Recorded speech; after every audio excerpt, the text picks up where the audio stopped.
The Norrmalmstorg robbery was a bank robbery and hostage crisis best known as the origin of the term Stockholm Syndrome. It occurred at the Norrmalmstorg Square in Stockholm, Sweden, in 1973. It was the first criminal event in Sweden covered by live television events. On 23 August 1973, Jan Olsin, on leave from prison, went into credit banking at Norrmalmstorg, central Stockholm, and attempted to rob the bank. Swedish police were called in immediately. Two of them went inside, and Olsin opened fire, injuring the hand and jaw of one policeman named Olle Abrahamsson. The other was ordered to sit in a chair and sing something. He started singing "Lonesome Cowboy." Olsin then took 4 people as hostages. He demanded his friend Clark Olofsson be brought there, along with 3 million Swedish krona, 2 guns, bulletproof vests, helmets, and a fast car. Olofsson was a repeat offender who had committed several armed robberies and acts of violence, the first committed at the age of 16. The government gave permission for Olofsson to be brought as a communication link with the police negotiators.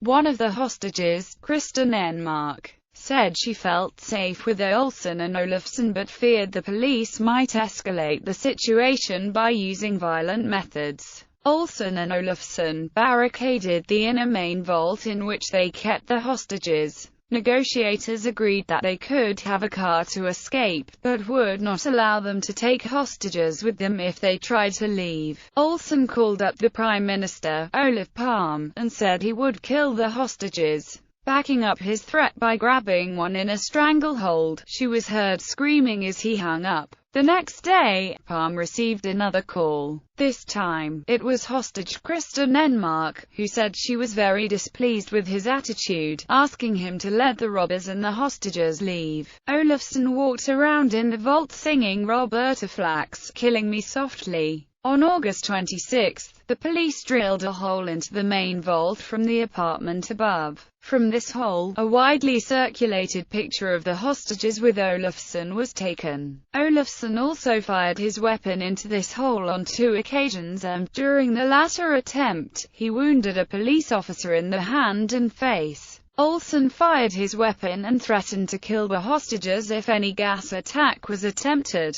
On August 28, the gas was used nevertheless, and after half an hour Olsin and Olofsson surrendered. None of the hostages sustained permanent injuries. After the robbery, both Olsin and Olofsson were charged, convicted, and sentenced to extended prison terms for the robbery. Olofsson, however, claimed that he did not help Olsin and was only trying to save the hostages by keeping the situation calm. At the Court of Appeal, Olofsson's convictions were quashed. He later met hostage Kristen Enmark several times, their families becoming friends. He later committed further crimes. Olsin was sentenced to 10 years in prison. He received many admiring letters from women who found him attractive. Following his release, he is alleged to have committed further crimes. After having been on the run from Swedish authorities for 10 years for alleged financial crimes, he turned himself into police in 2006, only to be told that the charges were no longer being actively pursued.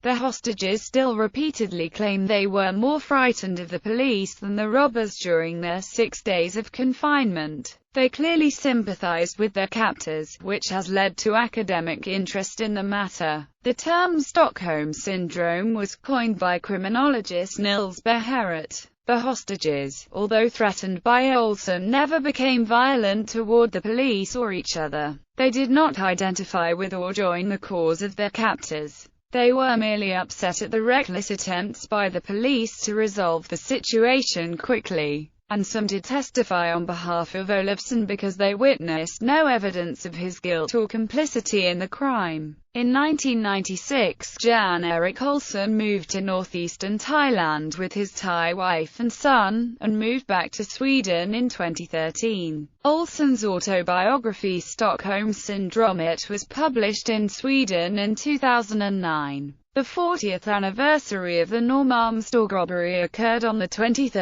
August 2013. with newspapers interviewing involved individuals and television covering the anniversary. Myths of the Norrmalmstorg robbery. The most widely publicized myth about the robbery, or rather about the Stockholm Syndrome, was that one or both robbers became engaged to their captives. This is not true, and may stem from a false friend in the phrase att engagera sig i någon. In Swedish this means taking interest in someone. It does not mean to become engaged to someone. Cultural influence. The 2003 film Norrmalmstorg, directed by Håkan Linde, is loosely based on the events. A short, fictionalized story by Joe Mino called Stockholm 1973 was published in Timothy McSweeney's Quarterly Concern. A song named Stockholm Syndrome, featured in the third studio album of British rock band Muse, Absolution. A song and music video named Stockholm Syndrome by CLMD vs. Kish feat. Frode depicts a reverse filmography of the Stockholm Syndrome effect. A song named Stockholm Syndrome by American band Blink-182.